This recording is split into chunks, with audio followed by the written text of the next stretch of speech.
Already a quarter of the way through the USL Championship's abbreviated 2020 season, the Riverhounds have seen their ups and they've seen their downs. I'm Matt Gajtka with reporter Rachael Kriger of Last Word on Soccer and Pittsburgh Sports Castle, and this is Pittsburgh Postgame on Pittsburgh Sports Live, as you can read right behind me on that handy background.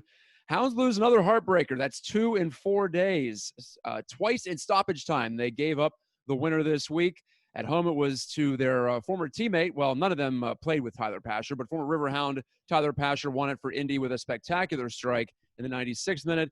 This time around, Sunday evening at Red Bull Arena in Harrison, New Jersey, it was a penalty kick, and one that came just after perhaps a missed penalty kick call at the other end that certainly harmed the Hounds' cause. But it was a penalty kick that made the difference, 2-1 for the Red Bulls 2 over the Hounds. And Rachael, now 4 days after Pittsburgh looked like they were in complete control of Group F, or as much in control as you can be 2 games into a season.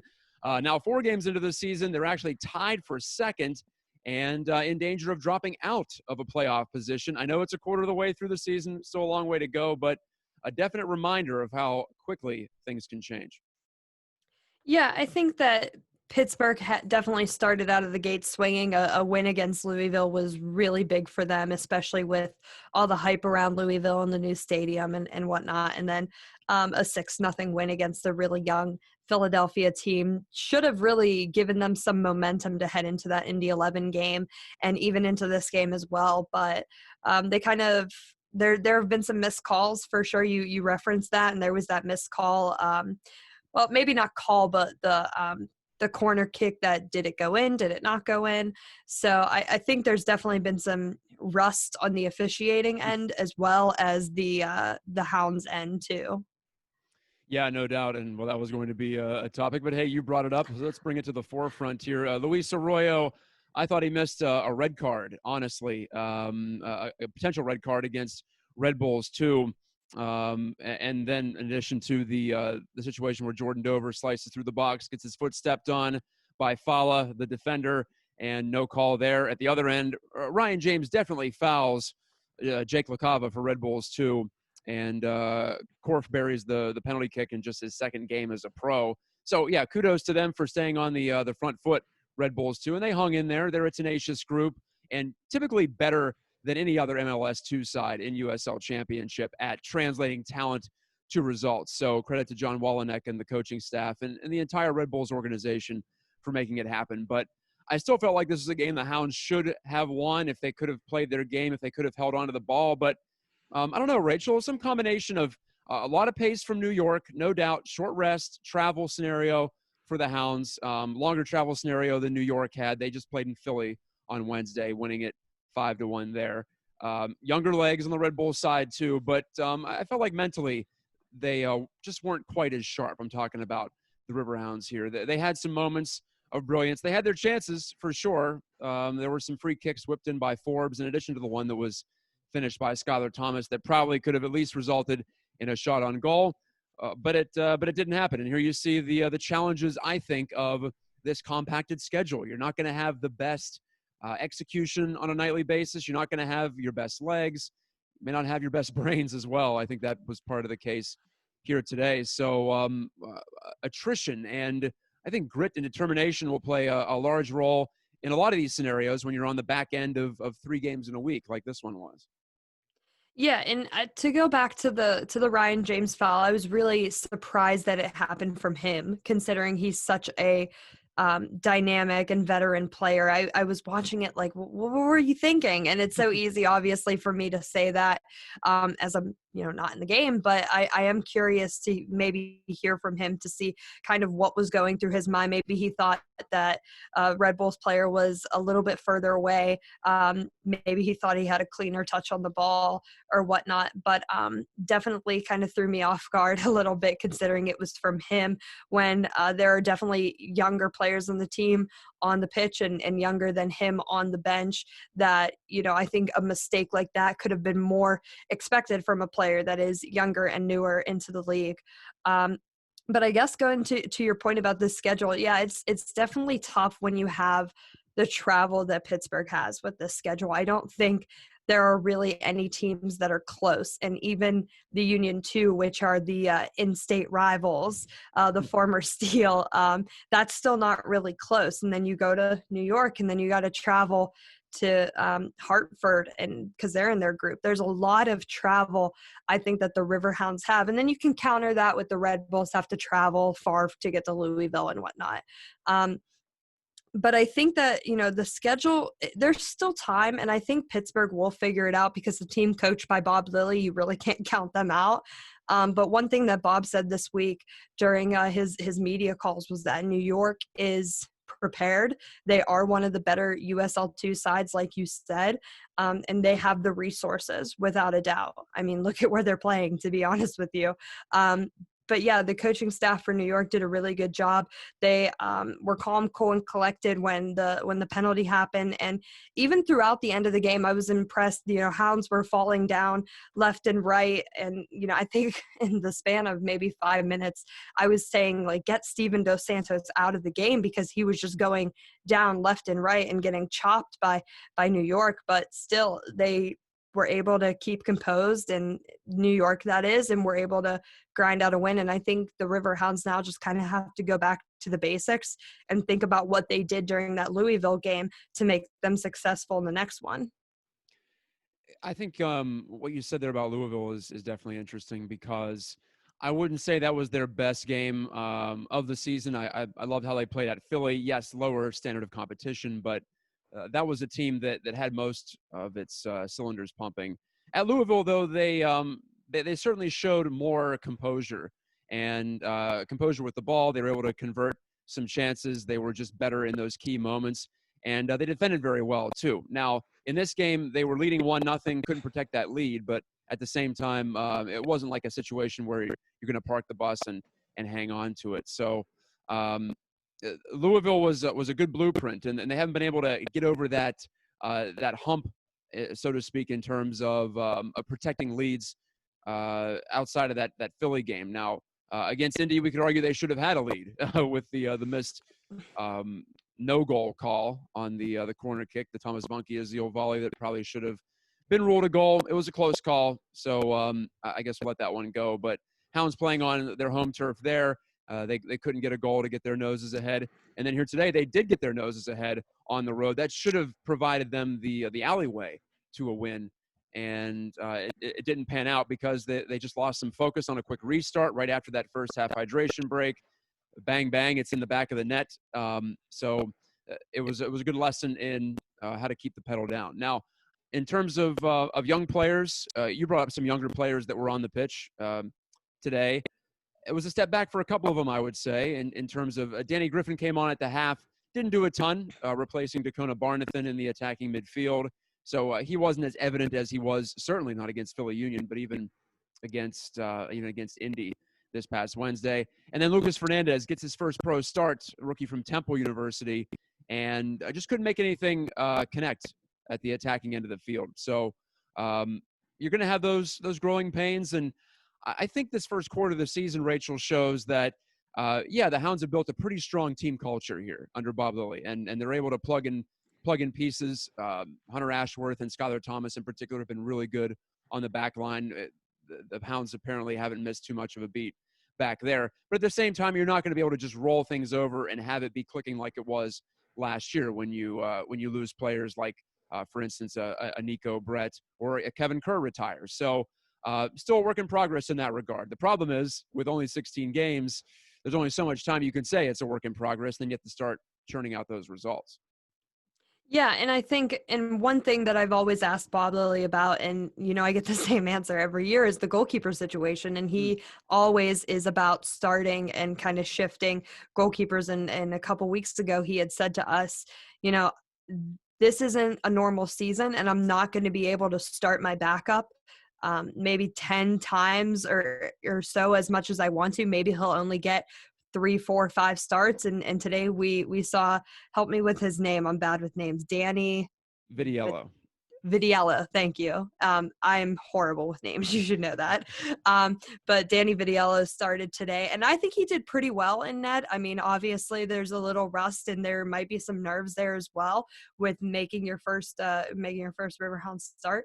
So I'm intrigued to see what happens now with the goalkeeper position, if they go back to Tomas Gomez or they stick with Danny to give him a couple more minutes in the league. But either way, I think I think one thing that we know we'll always get with Bob Lilley is some goalkeeper rotation. And another thing we get with him is a young player rotation.